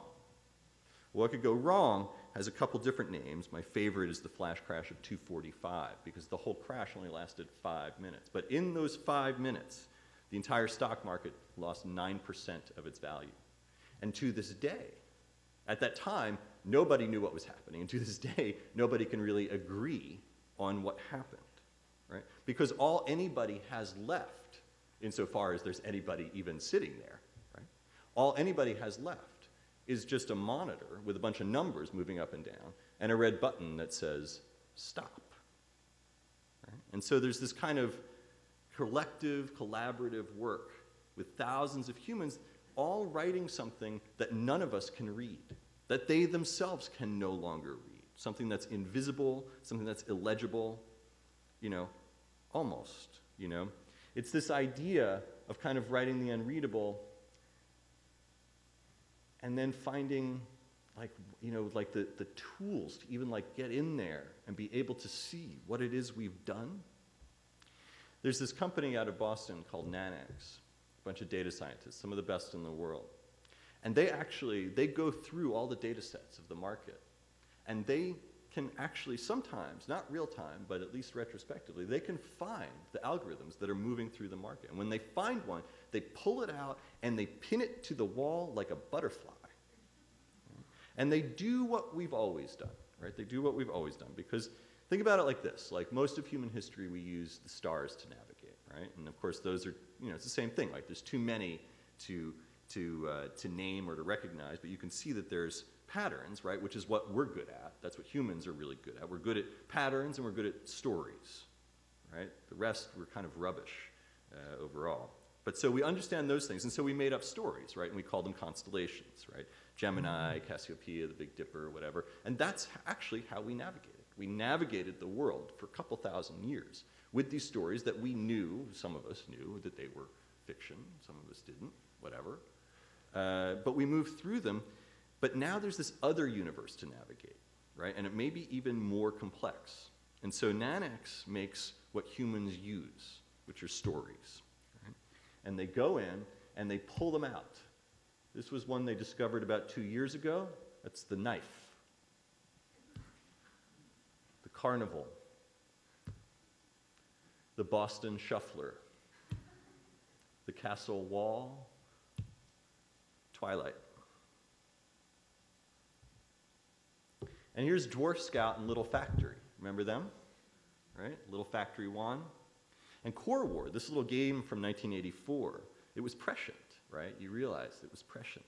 You know, that if chess is a kind of allegory for war, and that if Monopoly is an allegory for capitalism, then Core War is kind of the great masterpiece, right? Because there's nothing abstract about it. It's not an allegory at all. It's actually an audition, right? It's an audition, a rehearsal for 25 years later, when the war that they're fighting here becomes real, with a couple billions of dollars on the line. Right? So if you picture the New York Stock Exchange, you don't picture people, you picture Dwarf Scout and Little Factory and the carnival and the knife. And the gag is, the thing that I came to understand as I was sort of running through this, is that the knife and the Boston shuffler, they're not just working their way through the financial markets, and that this is not a financial services story. It's much actually bigger than money, right? And I learned it the way I learn really most things, which is by teaching. So this was a student at NYU, where I was teaching for a while, Winslow Porter, and this is him explaining a story, which I will voice for him since he's not here. That's about actual size, though. And he's talking about growing up in a small town in Maine, where his grandfather was the AM DJ and his dad was the FM DJ. And he talked about how he used to go with his dad to the radio station, and they would, you know, when he was a kid, and they would go and they'd find records and they would put it on and he'd pass them to his dad. And then that there was one day where they came to the station and the station manager had a printout from a line printer, you know, the kind with the holes on the side, right? Remember that? And gave him a printout and said, this is what we're playing today. And it was based on record sales for all of the local towns around the radio station. And Winslow, as a kid, said to the station manager, but what about, you know, what we want to play? And he said, sorry, kid, it's not like that anymore. And then you think about it, you know, as we were just learning about Pandora, Last.fm, the Genius button on iTunes, that what Winslow experienced as a child, that transitional moment, the ways that quantifying music preference began to actually shape the music that we preferred, is nothing remarkable at all. That the remarkable thing about it is that it's everywhere, right? And you take Netflix, the example that we were talking about before, right? You guys know the numbers here? It's 20 million people who use Netflix now, okay? So maybe it's not only 19 million this week, but still, like a lot of people, right? 20 million people using Netflix. So 60% of what you watch on Netflix, you watch because an algorithm told you that would be good. 60%. That's a lot. And what could go wrong, right? Like, what could possibly go wrong with using algorithms to determine the value outside of the stock market? So here we turn to Amazon. This is a book on the genetics of the fly. It's out of print, so you would expect that it's relatively valuable. It was listed at $1.7 million, which actually, had you bought it for $1.7 million, would have been an excellent deal, because it was only a few hours later that it was $23.6 million. And what you see here, and we don't have time to really go into the specifics of it, but what you see here is like what you see on Wall Street, right? Which is evidence of algorithms in conflict. Right, of two algorithms, both employing a very rational strategy, unsupervised, no adult supervision, no human oversight at all. Right? It's kind of remarkable. And it's that thing that there's no human who stepped in to say, you know what, actually $1.7 million is plenty for a book about flies. And the only difference between what happened on Amazon and what happens on Wall Street, like right around now, is that Amazon still requires a human to say, yeah, $23 million seems like the right price. But Wall Street doesn't. And that's why you saw things in the flash crash. When we lost 9% of the market, which bounced back, when we lost it, the same stock, like Procter & Gamble, was being traded for like a penny, and then about half a second later, being traded for $99,000. Right? Same thing. Exact same thing. It's just that there's no human in the middle to say, yeah, one click now. Right? And as with Amazon, so it is with Netflix. And so the algorithm that they're using is called pragmatic chaos. As I mentioned, it's 60% of what you watch. We don't have time to go into a lot of interesting things about that algorithm. But I guess one of the important things about the algorithm as it has evolved over time, because it's pragmatic chaos is, I think, like the 5th instantiation of the Netflix algo, is that one of the things that it's had to account for is, if I were to ask you what you thought of, you know, I don't know, the new movie, Contagion, right, after you went to go see it, and then I asked you to rate it from 1 to 5 stars, and then I asked you again in 3 months to rate it from 1 to 5 stars, your variation in that answer will be almost 1 star on average. Right? So all the algorithms that were based on the idea that humans could produce meaningful data were themselves flawed. Right? That underneath all of this, and this is the thing, is that every algorithm contains a set of assumptions, biases, and axioms which seem reasonable. Right? It seems reasonable. If I ask you what you thought of a movie, and I ask you again later, you'll say the same thing. This is bullshit, right? Because we're not running really good software, right? We're running whatever it is we're running. And that, in fact, what the Netflix algos have to do is take into account the crappy firmware inside the human skull.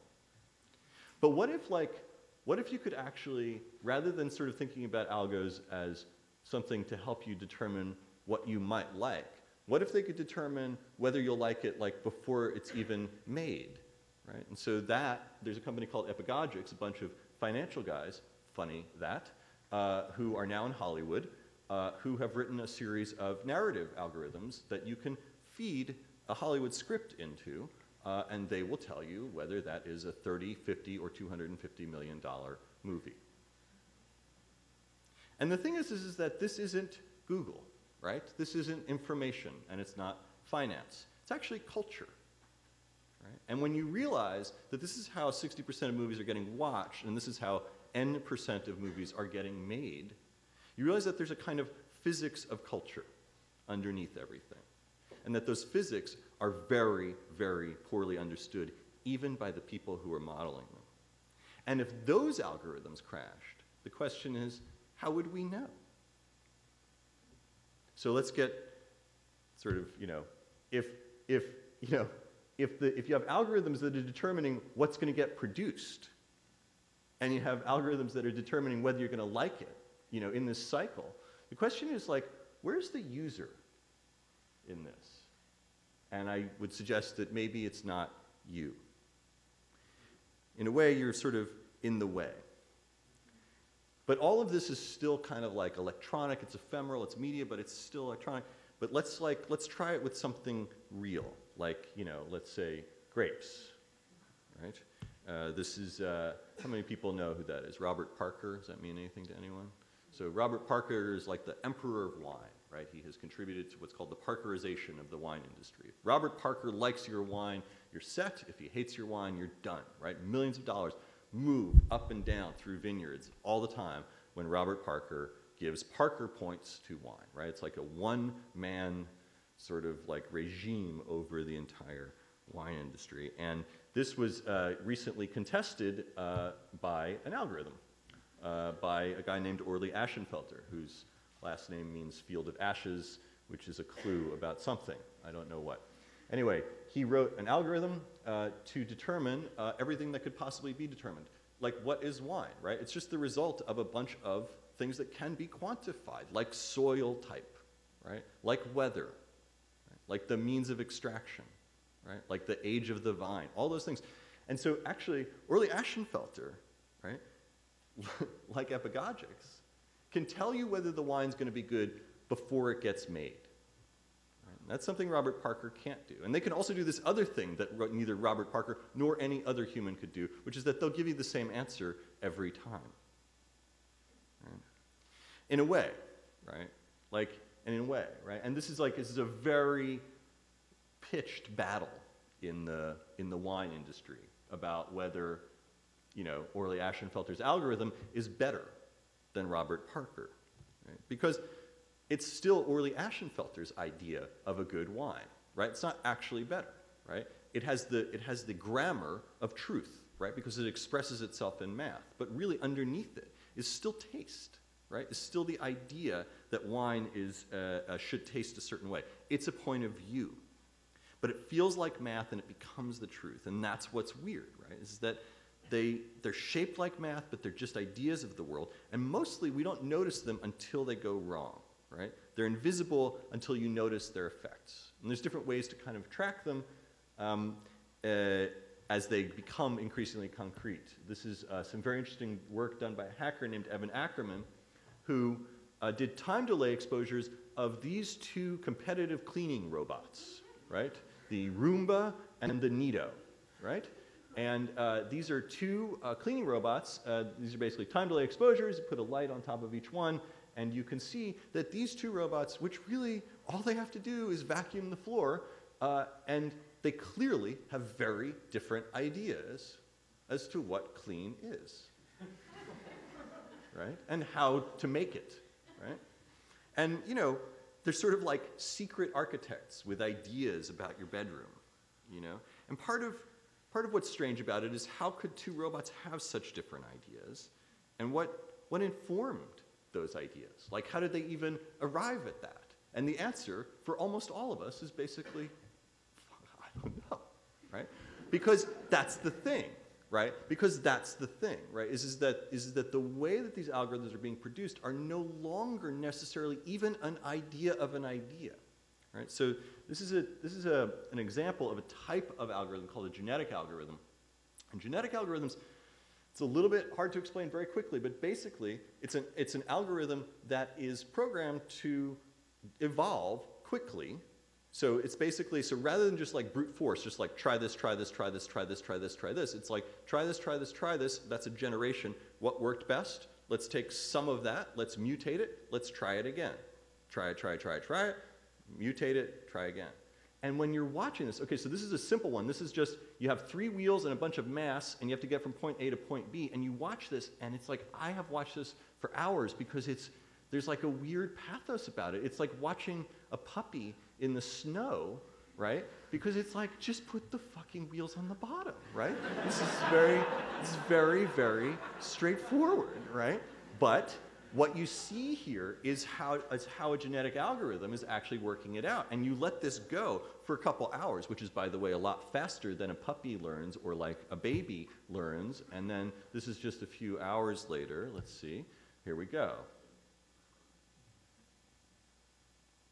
Now, the thing is that nobody told the algorithm anything.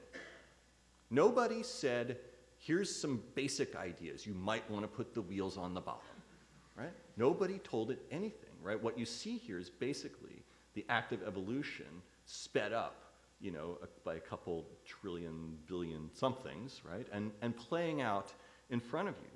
And then you don't feel so bad for the computer anymore, right? Because it's actually a little bit scary, right, in a way, right? It's sort of delicious and sort of scary.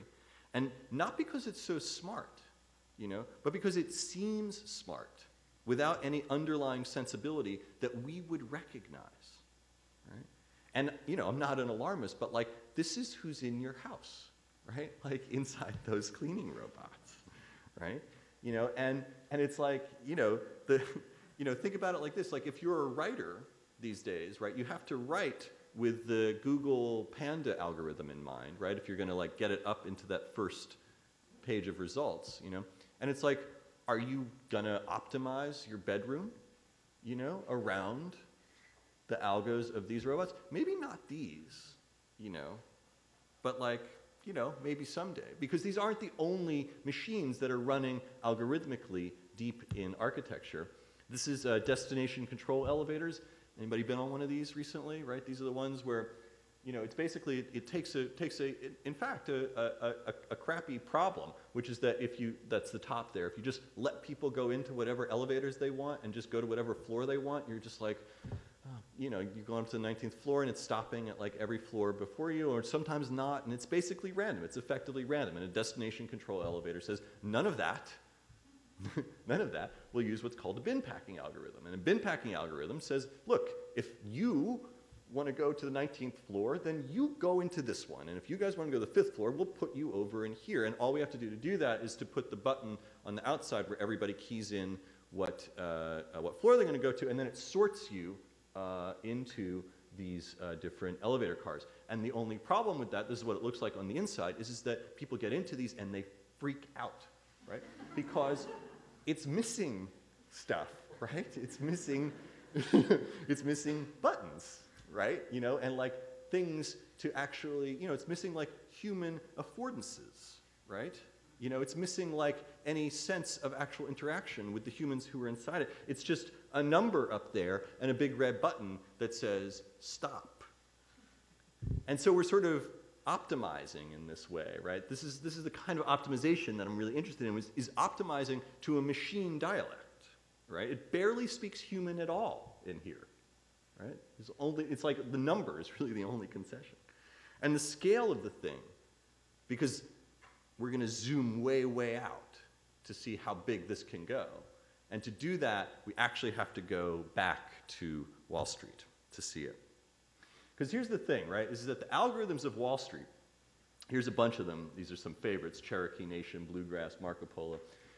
They they need to be faster than you can possibly imagine because they're all in competition with each other and there's only a certain amount of liquidity, right? And so if something comes up and it's a really good deal, they're all going to run in to get it, right? There's no humans about it, right? There's nothing, it's just like a million algorithms running in to absorb that. Okay, go. So that's milliseconds, that's microseconds, right? And it takes, I mean, just to give perspective, right? It takes 500,000 microseconds just to click a mouse, right? But if you're a Wall Street algorithm like one of these and you're 5 microseconds behind, you're a loser. So they have to figure out like how to speed up, right? Like how to actually like get fast.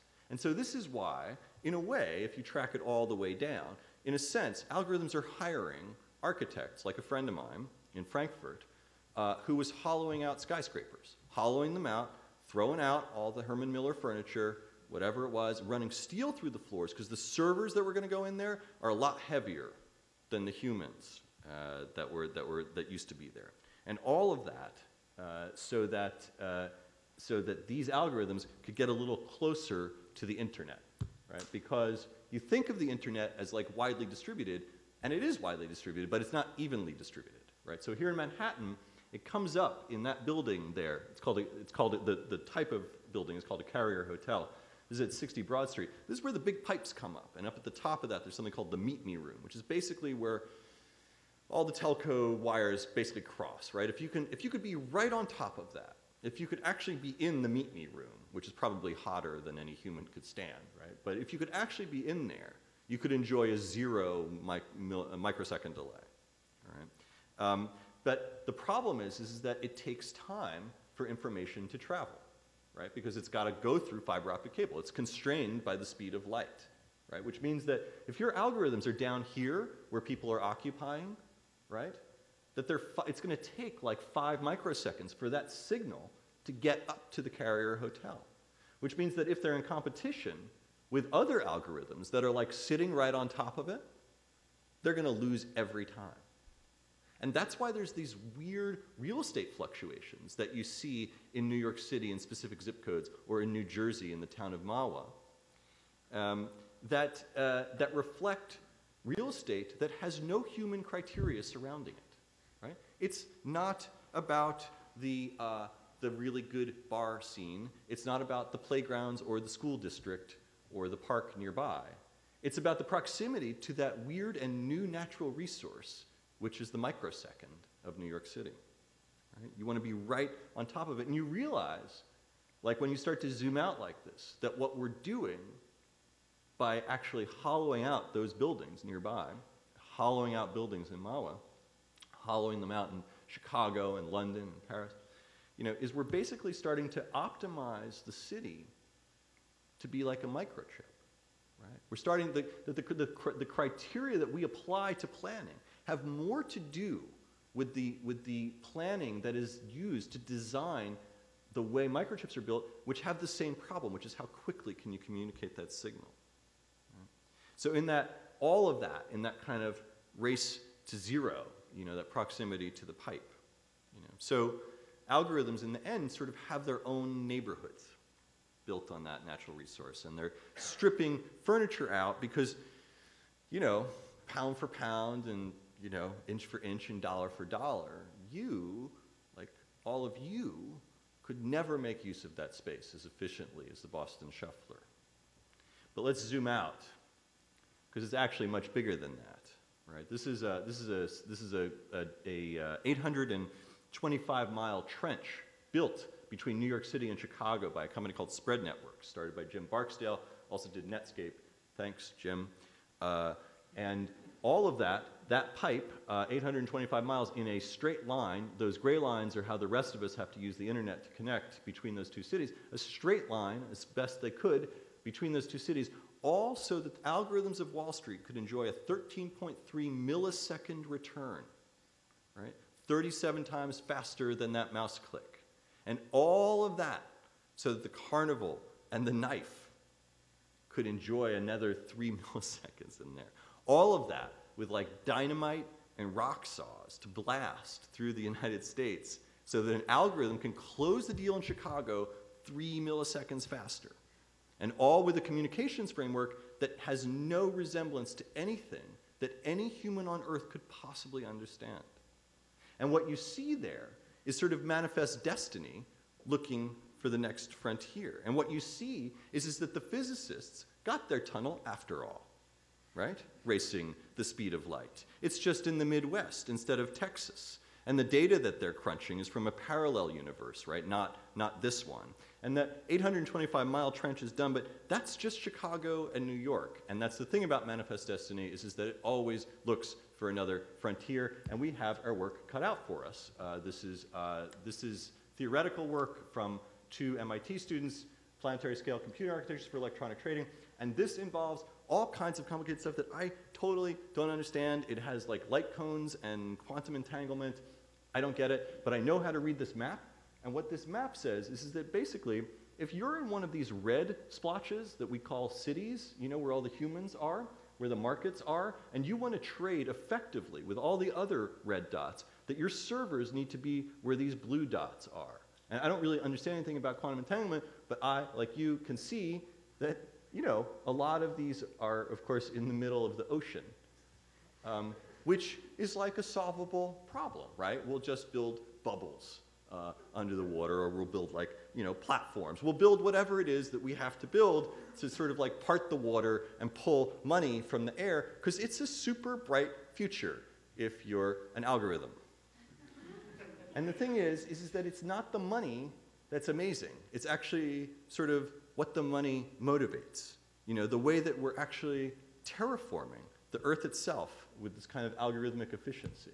And then if you go back in that light and you look back at Michael Najjar's photographs shaped by the Dow Jones, you realize that it's not a metaphor at all. It's prophecy, right? It's a prophecy for this sort of tectonic, the seismic effects of the math that we've made, right? And that's the bottom line, is that the landscape has always been this kind of like weird, uneasy collaboration between man and nature. Right? But now it's also sort of being shaped by this third co-evolutionary force, which are algorithms. And we'll understand those as nature, and in a way, they are. Thanks.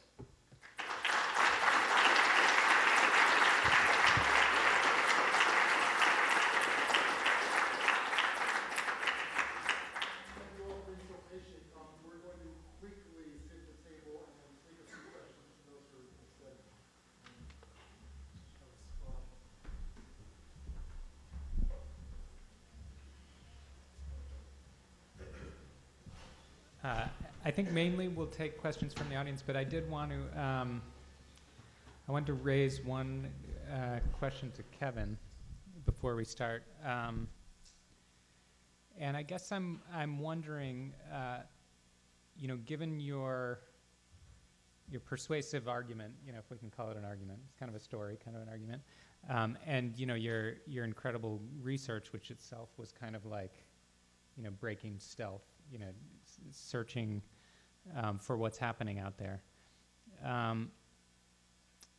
Do you have reflections on, you know, strategies for dealing with this, like strategies for humanizing our architecture, or for dealing, you know, with these algorithms that seem to be getting out of control? I mean, it seems like possible options include, you know, resistance, protest, Occupy Wall Street, or they include regulation, and there have recently been ideas about regulating automated trading. But, you know, I guess one, is that your role? Do you see that as your role to reflect on that? And, but two, like, would you offer any thoughts about that?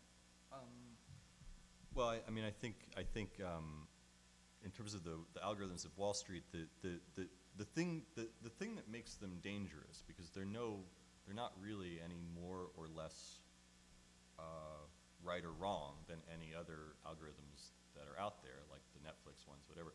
The thing that makes them dangerous is that they're in an executive role, right? Is that it would be as if you know, Netflix also watched the movie for you, right, and then rated it for you, right? And so what's happening is that they're not just doing analysis, right? They're also acting, right? And so that's where it gets dangerous. In terms of what to do about that, you know, like my gut says is that I don't think there's an algorithm that's been invented that cares about protest, but they do respond to regulation. They do respond to regulation. There's a lot of things that are being considered right now that involve extremely technical stuff about basically reintroducing time into the market, right? I mean, basically, I mean, one of the things that there's a really brilliant historian, and in particular historian on early computing, George Dyson, who, one of the things that he talks about is he says, you know, computers don't have time. You know, they just have sequence, right? And then they're just going to operate as quickly as they can. And that's what we've done to the market, is we've removed time from it.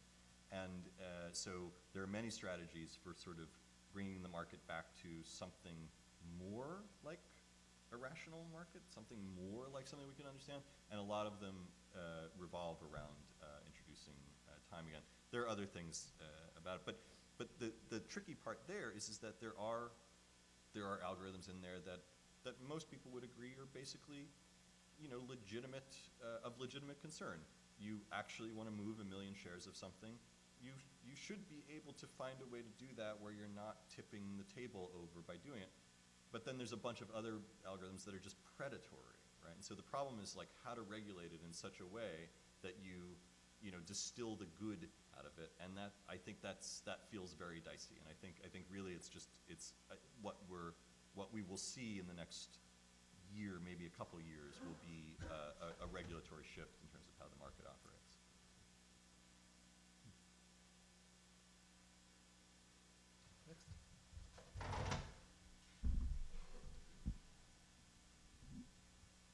I really, really enjoyed all of your talks.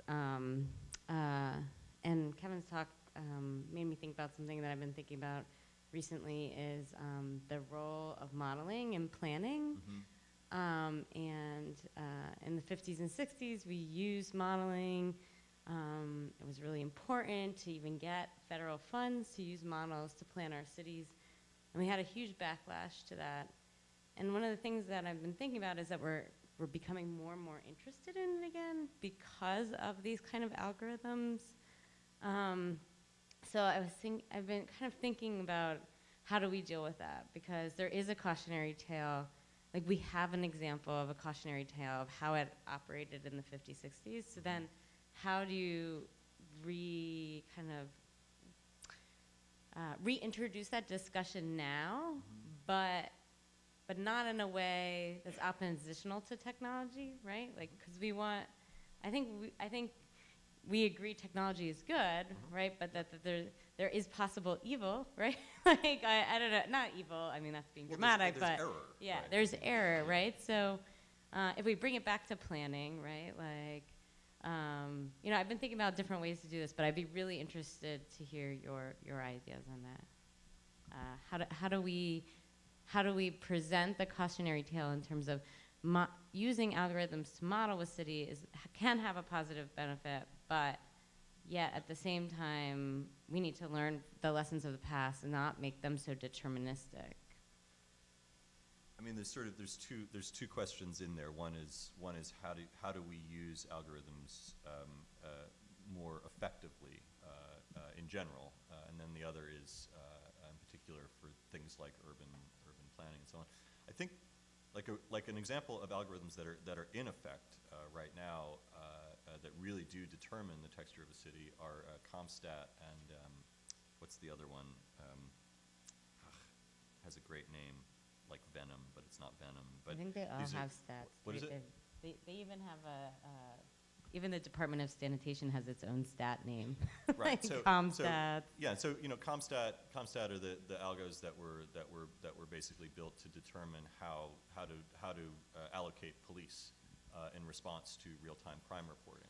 And in fact, they're like, as algorithms go, they're pretty good. They're pretty decent. But like, if you've watched The Wire, or if you've like lived in a city, you know that that doesn't really work out, because what happens is it produces a set of discernible conditions that are then juked, right? It's like as soon as you have stats, somebody jukes the stats, right? Because the incentives become around the actual data that's being quantified, right? So in the same ways that people who are writing for Demand Media or the Huffington Post are writing in a very, very specific style in order to get their stories up further in Google, people are engaging in and fighting crime, knowing that the algorithm is going to respond and allocate in certain ways, right? And so this thing, it's as if we're like offloading the idea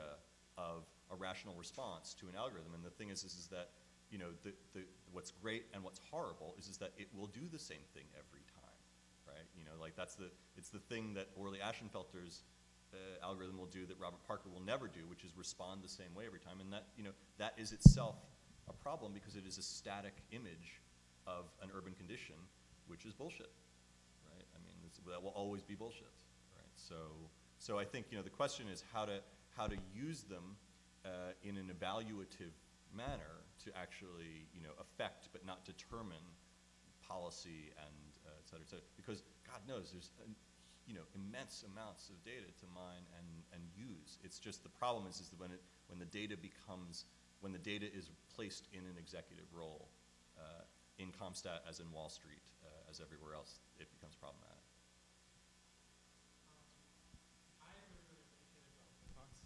Thanks. And very specifically because I think they went well together because they were such opposites in that your attitudes towards the algorithm is very different, right? John's algorithm approach towards the algorithm of Jeopardy is very specific. There's a sort of underlying algorithm that with which you need to analyze language and sort of gain a sort of answer, while Kevin, your sort of approach is that, you know, the algorithm that attempts to model reality or truth sort of goes haywire, operates on itself, and has these feedback loops that then operate onto ourselves. You know, sort of there's this inherent mismatch or disconnect. And so, in some ways, if Kevin, your talk was sort of like everything is being shaped by the algorithm, then John is sort of like, well, everything was already an algorithm, or the underlying logic of language is in our algorithm, and, you know, like universal grammar and so on and so forth. So my question is then, sort of to both of you, what's your attitude towards the sort of search of the algorithm, right? What Watson is doing is trying to find data and use an algorithm and try to sort of mimic our understanding of human grammar or linguistic grammar to understand information, then Kevin, is this sort of pessimism of, you know, algorithms are in their feedback loops, you know, flash crashes happen, we don't understand them, they're beyond our control. Is this either like oh, if we just could find out what the actual algorithm was, everything would be better? Or is it more like and we should, or is it like we will never actually find out, we will never actually gain, you know, because of chaos theory or whatnot, that our distance from the algorithm is always going to be there. And so our approach to, you know, utilizing these algorithms in our daily life is fundamentally, in some ways, like, you know, a failure. Like, what's your approach? Because, you know, what the Watson robot is doing is optimism. You know, you can do that. And your approach, Kevin, towards these algorithms is a pessimism, you know, in this sort of binary kind of way. So how do you feel about these sort of algorithm-seeking attitudes, and what's your stance on that? I mean, it's utopia or dystopia. Do you have any feelings on that? I don't think I saw the exact degree of oppositeness that the questioner is asking about. I saw actually a lot of similarity between the worlds that we were describing. There's a lot that I didn't say about the Watson system, the systems of its kind, that in fact are mirrored in Kevin's presentation. There's very little common sense understanding, which is part what goes to some of the crazy answers. But there is something in the financial world, like Kevin, you didn't mention, which are circuit breakers, which maybe through regulation or maybe through anticipation on behalf of the builders, that would call a halt to some crazy switching backwards and forwards. Now, after a fashion, there's a circuit breaker in Watson, which is what causes it to, when it's very uncertain, downplay its bet. You saw that in the Toronto example. It was crazy, but it knew it didn't know what was going on, so it didn't bet much at all. I think that what is missing in the algorithms like the Amazon case that you said, where it went up to 1 million, then 23 million, there was no notion built into the system of what's a reasonable price for a book, or a reasonable rate at which book prices should increase, either through someone coding that in, or having observed what the normal progress is in the price of a book.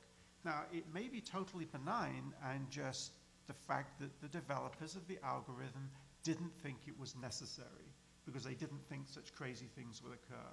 And I'm sure a lot of that is what happened in Wall Street too, although there is this competitive nature in Wall Street too, so you can't always attribute everything to benign reasons. Yeah, I mean, I also agree. I mean, I don't think that we're oppositional in our presentations. I mean, one of the things in the question that I would actually like to clarify is that I didn't hear, from what I understand, and also in your presentation, I don't hear that what Watson is about is trying to unravel some fundamental algorithm to language, right? No. That it is, in fact, it's like, 40 or 50 or 500 different approaches to how to understand this that are all sort of like coming up with a summary of here are the different ways to understand it, which is important. No, you're actually on the money there. Yeah. I think my reading of our whole experience is we now have a platform and a starting point to try and understand how to process language. Mm-hmm. But the exercise was in many ways more of an engineering exercise than a scientific exercise. Mm-hmm. Yes, there were some scientific results that came about along the way, but it's rather like if you're Rolls-Royce and you've built an engine and you want to compete in a Formula One race, then part of it is building the engine, but you've got to worry about the tires, you've got to worry about the transmission, you've got to worry about the streamlining and the aerodynamics, all these things just to win the race. So a lot of our activity was focused, I didn't even talk about the game theory, which is how to bet, or any of the other aspects of the game. Unfortunately, to play well in the game, there are a whole bunch of things in addition to language that we had to worry about. But now that we can step back, we can begin to explore some of these things. It's like I'm going to mess this up pretty good, but like the what I understand sort of state of the art in terms of language translation algos are that basically we worked for years and years and years of just like, okay, how does English actually work, and how does German actually work, and so how do you understand what this is, and so how do you unpack, and that one approach was just to take sort of big data, which was all of the translations from the UN, right, from like 50 years at the UN, and just say like, here's 50 years of like very carefully human translated documents. We know that all of this in German is all of this is in English, is all of this in French. And just if we know that those are the same, then you just figure it out, right? And it's like if you could see it, it would look like that car. It would look like what? Like how could you possibly imagine that? But it's super effective. In fact, not because it asserts a fundamental algorithm for language, but because it sort of just like steps back and says like, look, these things seem to line up in such quantity, right? And I think in a way that this is sort of like one of the biggest shifts in where we're at is that we just have so much data, right? And that it's just like that it's like part of it is that things are getting smarter and smarter, but it's like they're smarter because we have more and more and more and more data to make them smart. They're smarter in the sense they can do things that we would call smart or intelligent. Yeah. But the criterion that I would use for telling whether something or somebody understands a subject is, can they explain their answer? Mm-hmm. Now, in the case of Jeopardy, that was not part of the exercise. Mm-hmm. The one question that Alex Trebek would never ask is why, right? You got it right, or you didn't get it right. But unlike a teacher would want to see you working and make sure you understood it rather than just locked on the answer. Right. So the approaches that you mentioned for machine translation, which is a statistical alignment kind of technique, they're very effective. There are a lot of statistical techniques that really are to the fore now in natural language processing, statistical techniques tend to have the edge, but unlike the old expert systems of yesteryear, like the very first question answering systems I showed in one of my opening slides, expert systems could answer why when you ask them why you say that. Because there were a series of steps taken, series of inference rules based on axioms and rules, which the system took to get to the answer from the question, and you ask why, and it traced back. There is really no why now when you have a statistical system that's informed by tons of numbers. The answer is really because it said so, or because I said so. All these numbers add up to this being the right answer, without being able to explain it. That's going to be unsatisfactory at one point. And I think until we have moved the symbolic rule-based approaches to doing these natural language and other AI problems to the same level, and to be, I would imagine, in a hybrid system along with the statistical approaches, where the system can explain itself to a user, then they are not going to pervade society as much as they otherwise would, because people are not going to, they're not going to be credible. In that sense, if I may add, it sounds like the, sort of in the middle years of AI, it sounds like the explosion of neural net techniques, which again have the same statistical basis. You could train it, but you couldn't have it explain why it was making decisions. And that left people, again, unsettled, because you want to be able to say, why are you making decisions so I can correct. I think we're going to have just one more, do you think? We'll just have maybe 2 more questions, and then we'll let you all go. Here, in 4th row on left.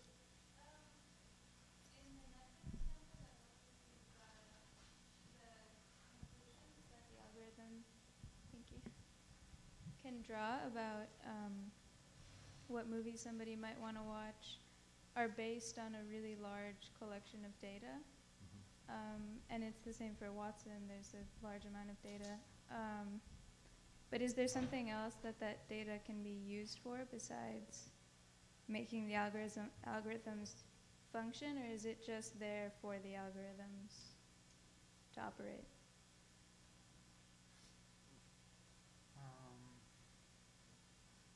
I'm not sure. Yeah, I don't think either of us are exactly sure what you're saying. Well, I guess, is there any other way that people could use databases besides mining them in order to, these databases in particular, besides feeding them into those particular, I mean, since the information's already there and gathered up, what else could we do with it? Well, privacy is a very big issue. Everybody's worried about what people know about them, because so much is known about you. Apparently, your Google results are not necessarily going to be the same as what someone sitting next to you asking the same query at the same time, because you have built some kind of a profile of what you're interested in, and it's informing the algorithm, because many words in a language have more than one meaning. And so if you type in a short query with just a few words, the system is in some sense trying to guess what you're asking about. People worry about that. Yeah. Companies that have all the information make claims, and they may well be honest about what they're saying, but there is a deep-seated anxiety, I think, out there, because there's so much more data out there than there ever was before, and people are worried about what's going to happen with it, and can it be used against you?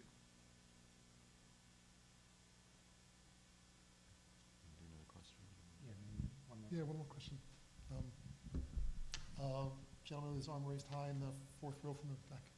You right there, yes. Well, my question actually is dealing with security. And we're all fortunate to be talking with programmers and people that are directly involved on the back end.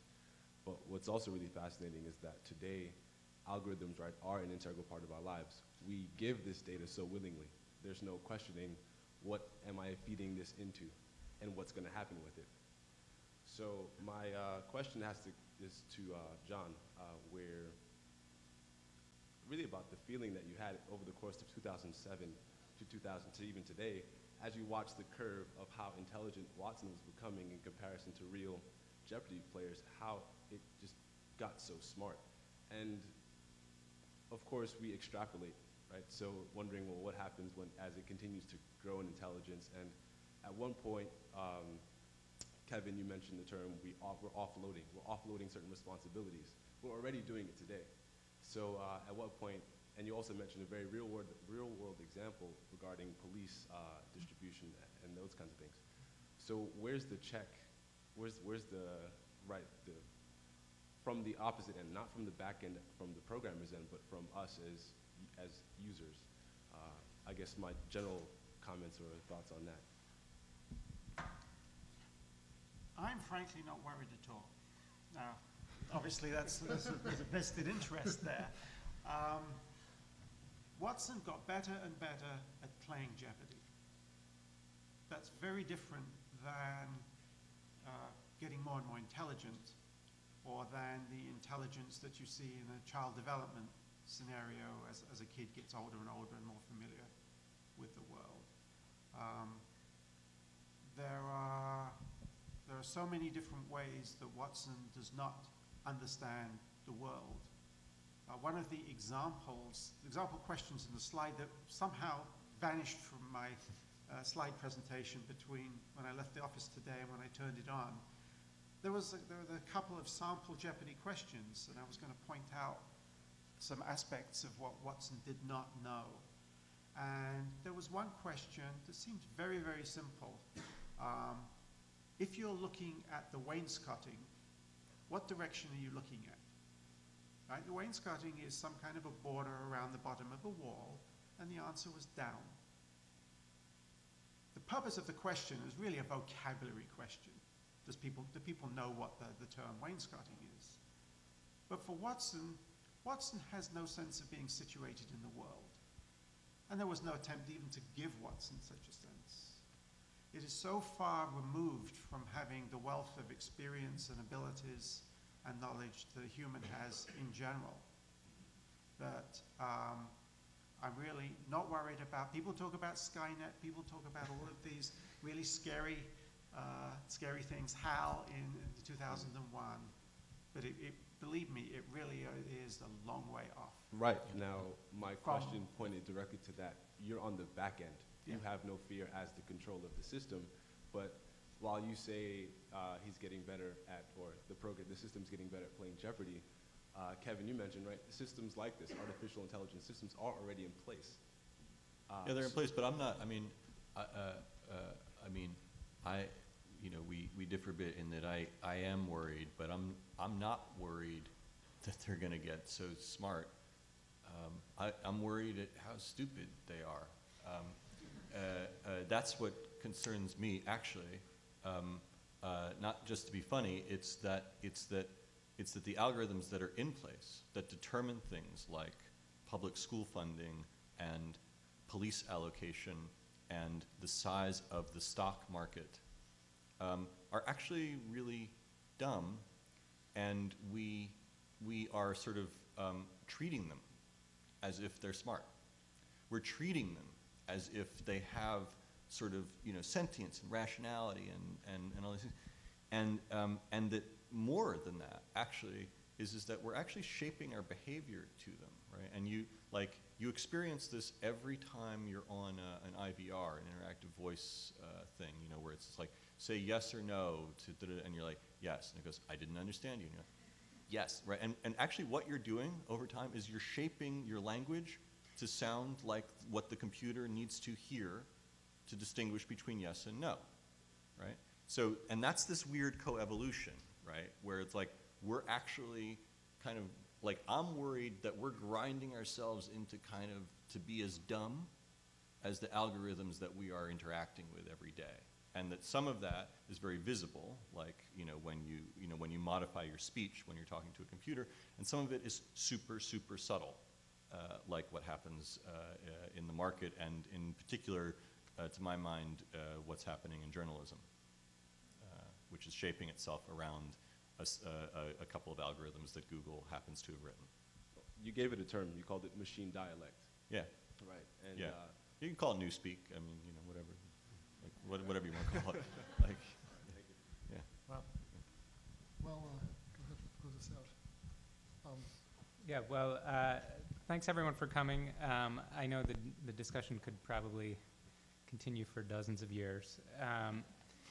I guess, as Gavin has pointed out, you can post comments through the keyword on the poster, and I guess it's up here, right?